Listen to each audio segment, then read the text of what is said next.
In the There he stands. is. The one and only Joey Porter. Yes.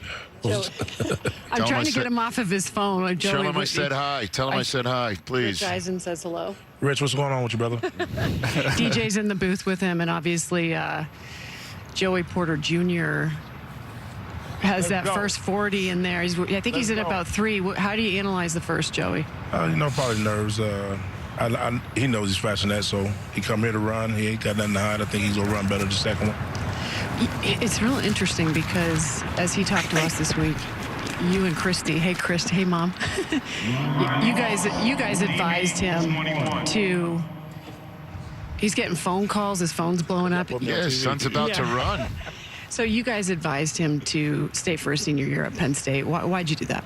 Well, he hasn't graduated at that point in time, and he only really played 2 good years of football from his redshirt year, then from his sophomore and his junior year. So I just thought it would help him out if he played another year. 3 years of football wasn't really going to be that much on your body, and I thought he needed it. I thought it put him in a better situation, and so far it's coming true. Well, you were a Super Bowl champion. You played 13 years in the NFL, a 4-time Pro Bowler, pretty damn good player. What advice did you give him in his senior year? What did he need to clean up? He felt like he was a little handsy the year before, so he definitely wanted to clean that up. He just wanted to sharpen up his overall game, and anything that he felt like he wasn't doing at the time, he wanted to make it better. I just thought it would put him in a better situation if he stayed another year. So he did. Let's watch him. Here we go. Here we go. Great job, Stacy. Joey Porter Jr. on the right. This is the combine history. We've never been able to see a father's instant live reaction. Joey Porter Jr.'s dad. Joey Porter Sr. on the left. Of course, there's his mom. The rest of the family.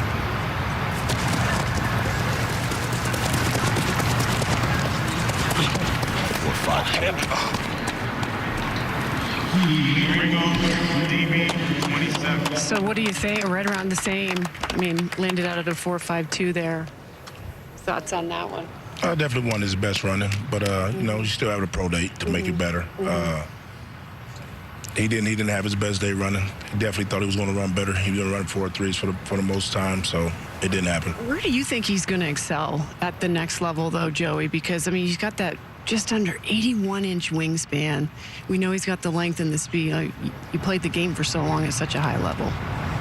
He's a matchup problem. He's almost 6'3", long arms. He really plays bump and rock, man. Yeah. You know what I mean? So, and he's a physical corner. So, like, his length is his strength. He'll give people problems getting off the line of scrimmage, and that's his biggest strength. Like, he can beat you up at the line of scrimmage and play physical football, and I think it's going to help him. Take a look at that photo on the screen.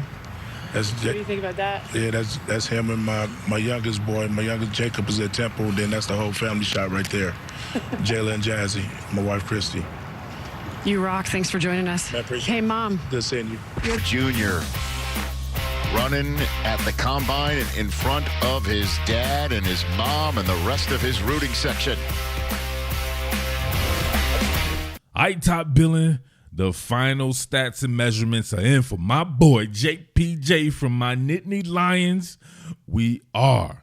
And JPJ is that dude, perhaps my favorite player in the entire draft. Been watching him his entire 4 years at Penn State University, at least the 3 that he played after his redshirt year. My man goes 6'2.5", 193 pounds.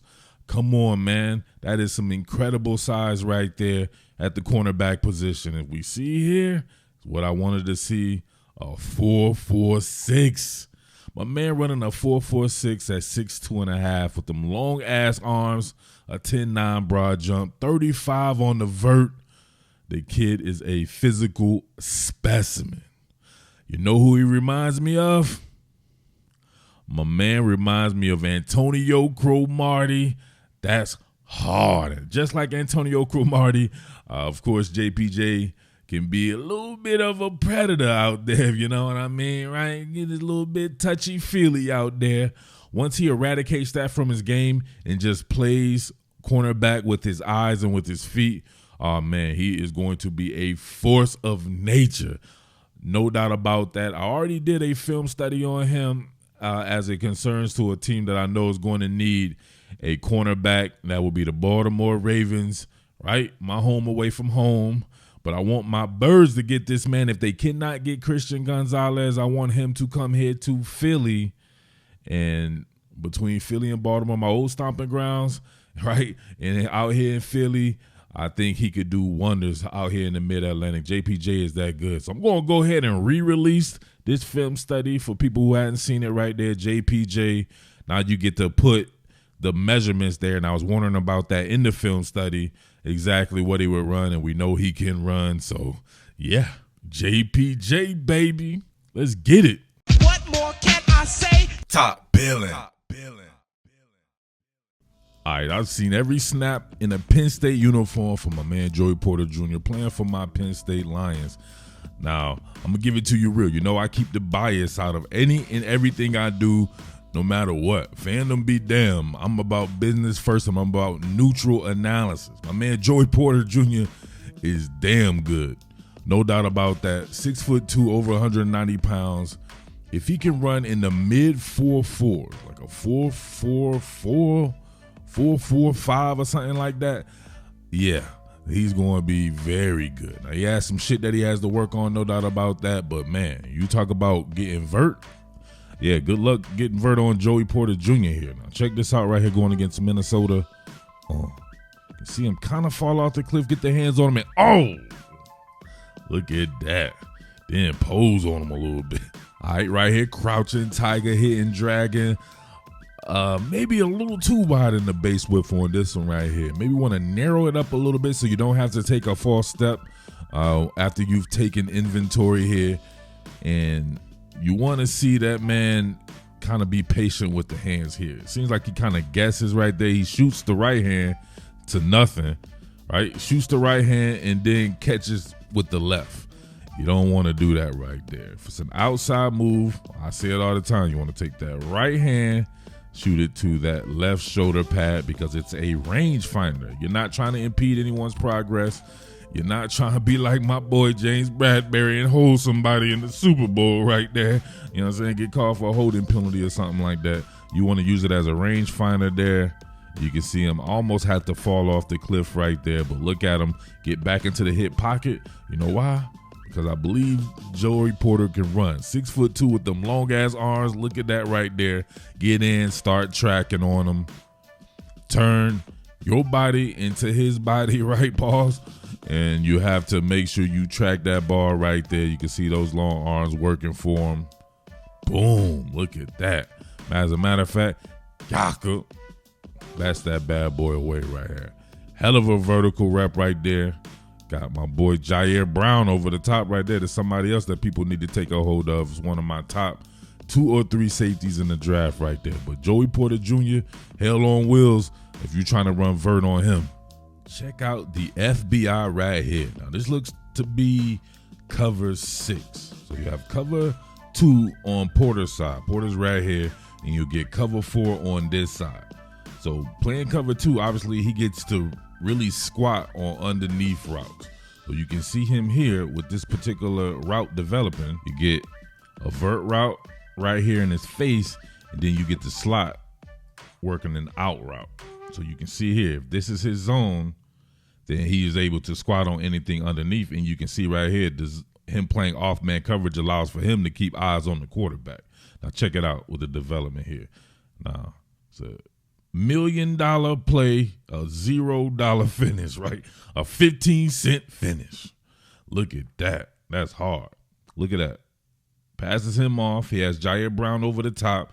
Now look at him drive on this out route. Almost gets himself a pick 6. I do not know how he did not finish this play. And the guy ends up still catching it. That's terrible on that, though. But you can see the football intelligence coming from a football family there. One of the aspects I'd like to see Porter improve on is covering and breaking routes. I had this same gripe with your man Derek Stingley. If you've been here at the channel, you know how I covered that ad nauseum, covering him at LSU. And I see a lot of the same stuff with Porter. Porter not as bad, but definitely inconsistent. Now, we see right here, in this game against Purdue. I love this game because he was targeted so many times, and he was going against a very good quarterback wide receiver combination. And he definitely held his own, but they definitely held their own with him as well. But you can see on this one right here, not really competitive at the point of the catch. Look at that. His tackling will always be top notch. He's one of the best tackling cornerbacks you'll see. What we see right here, right? You see the patience. My man right there, he's taking inventory of what Joey Porter wants to do. So they, you know what I'm saying? You looking at me, I'm looking at you. You looking at me, I'm looking at you. But you see right there, nothing. Gave away too much space right there, and he can run too well to be worried about anything else. Opens up the hips, which completely mitigates his ability to get there. No perfect pass, not going to get there. They can continue to move the chains like that all day if they wanted to. Actually, no. All right, now check this one out right here. A better rep, but still needs some work. Oh, that's the thing about my man JPJ right there. Super physical. He going to get hands on, man, and that's what he does. But he can be a bit of a sexual assault artist, right? Not literal. You know what I mean? He grab you, right? He going to be grabbing up on people and shit like that, and you got to watch that from him. Somebody has to eradicate that out right here. You can see him once again. Not too patient with the hands there, shot the wrong joint, and then had to kind of grab right there. So luckily that wasn't called, but he comes over the top. I don't know. This rep is very physical, right? But it's physical within a certain range there, so I'm not sure how they be calling that right there. He all on his neck and shit like that. Come on, man. Choking him out and everything like that. A physical rep right there. If you got a physical brand of football, he fits right in it. No doubt about that. If you know you out here in Pennsylvania, you got to step over your opponent like the great Allen Iverson did, baby. All right, here we go again. I don't actually have a zoomed-in version of this one right here, but you get the imagination. Oh, the dude played him real good right there, right? Jingle-footed him, slow-played him off the line, and then hit him with the hezzy. You see him chopping it up right here, man. He getting the MC Hammer typewriter drawing on right there, and he Medusas him, right? Porter kind of freezes on this one and doesn't even shoot the hands, right? No hand-to-hand combat on this one. And then had to take kind of a false crossover step right there, and my man had the necessary space, air, and opportunity to complete that one right there. Not a good rep. All right, you get another in-breaking route right here, a little bit more of the longer variety. He does a good job of flipping his hips on this one and in the initial inventory phase right there. Look at that. Turn around. Got his hands on that bad boy. It's hard to see it from that direction. Let's look at it from this particular direction. You'll see him flash in the screen. Coming out of break right there. Oh, maybe the pass a little bit behind him, but he was in perfect phase. Coming up out that transition, dick the hips, as coach would say, and got him one. PBU. All right, difficulty of this one, a 12 out of 10. Going against my number one receiver for next draft, Marvin Harrison Jr., who would have been my number one receiver probably in any draft. Marvin Harrison Jr. is that dude right there, Philadelphia's own. And you see right here, perverted man coverage right there. A little bit of perversion on that man coverage. Don't be touching like this, man. You can't be touching. You see right here initially, he's out of phase. I don't even know why you would take a step, right? He took a step like he's the receiver, right? You got to be patient. He kind of panicked on this one right here because he wanted to open up them hips right there. He guessed wrong, so now he's already out of phase, and he gave up inside leverage. Now, you see right here, the perversion starts. Touchy-feely, grabbing them. Right there in the transition. This is James Bradbury all the way through, right? Come on. This is a really bad rep right here for JPJ. And Harrison still separates enough right there because you play cornerback with your feet, not with your hands there. So, and he still caught it. That's hard.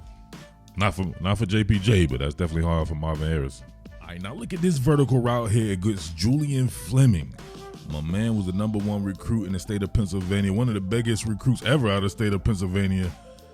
Bet he wishes he had gone to Pennsylvania on this one right here because Porter is all over this bad boy. But look, I don't understand this right here. I think they called a flag on it. Trying to figure out if something is lost in the transition here or something like that. I can't technically see what's going on right here, but it looks like he's getting himself in position, and he turns to locate there, and the ball may have been a little bit too high, but it was just so on him, or he was just so on him that my man C.J. Stroud didn't really have nowhere to throw this ball. I don't know. Let me know what you think about that rep. I like this one right here. Look at the more narrow base width. Now, get the hands on him. Nope. He ran that one for him. He could tell it was going to be a stop route right away. Great football intelligence. Great FBI there. Now, he's going to get hands on you. That's just what it is right there. It's going to be up to somebody to make sure that he's more patient and gets the correct hand to the correct position just so he can be in position and use it as a range finder. But you see right here, he immediately starts to track when the receiver starts to track, and this was almost his route. It's like he ran the stop route because he's the one who got his hands on the pass right here. The wide receiver turned to a DB and broke it up. Great rep.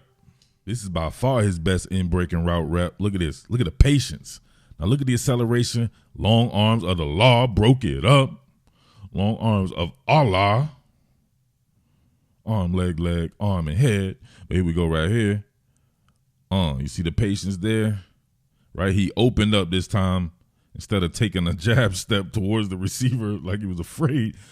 But you can see decreasing this space and then takes that vertical plane, or more like a horizontal plane, right? Coming down here right in front of the receiver and using that inside arm, and his arms is the longest vines that I think we've seen, period. Hell of a rep, man. Hell of a rep. All right, you're trying to get vert on that man. Again, you see him here with his deep coverage, his deep third coverage right here, and he's already over the top, able to get eyes on quarterback. He knows it's going to be vert. Look at him. Moment of truth scenario. You see it. Look at him turn. Now he has inside leverage and getting anything going vert, right, with that deep third coverage right there. You see the quarterback launch that bad boy. He has all eyes on it, chest to chest. Jumps up, splacker, tire. And then my man right there fertilizes himself and recovers. James Franklin. All right, I'm going to end it right here. I like this rep. I don't like the end result of this rep, but I like the basis of this rep. It has good bones, and I need someone to come in and eradicate him being touchy-feely, because if he could get rid of the touchy-feely, John, he will be my undoubted number one cornerback in this draft. He's still my probably 2 cornerback in this draft, even with it, because he's that talented and he has that type of length. But I just need him to stop doing this right here. He's in good position. No need to do all that. Look at that. He broke this bad boy up. It wasn't really nothing that he did before that really caused this pass to be broken up. This was really good technique from him, sans all the holding. And he does a great job of tracking the ball. When you turn, he turns. Just like that. And you can see him right here. Breaks up the pass there, but look at this. Way too much touchy-feely right here. Look at that. Why you got to grab the numbers, man? You got to grab that man on the back of his jersey for no reason. He's not going to run by you, right? You see him turn to locate right here. He should have been let go of the jersey, but he has it on him the entire time until the moment of truth, and then he breaks up the pass.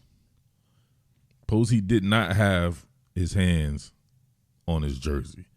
He wouldn't have to look like this. Look at him. Oh, you got the Tyrese. You got everybody doing the Tyrese. So, what more do you want from me? I'm at $13,000 a month. What more do you want from me?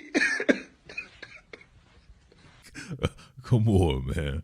You got to get that out. But, man, other than that, man, ain't shit you can say about JPJ. He's going against the best of the best, playing at Penn State.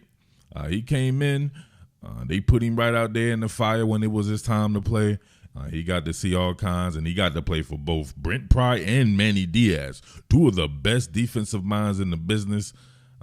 I have to think that JPJ is going to be very good in the league. So I'm definitely interested to see what he runs. Sometimes, he looks super fast, and sometimes I'm like, man, I wonder how fast is he? So that's going to be really important for me there. But the technique is there. He just has to stop being a pervert, right? Can't be a man covering pervert. You got to get your hands off people. All right. But anyway, man, it's your boy Mid-Atlantic Murph. As always, man, make sure you hit that thanks button and tip your waiter because I'll be bringing that hibachi. As always, salute. Strike the band.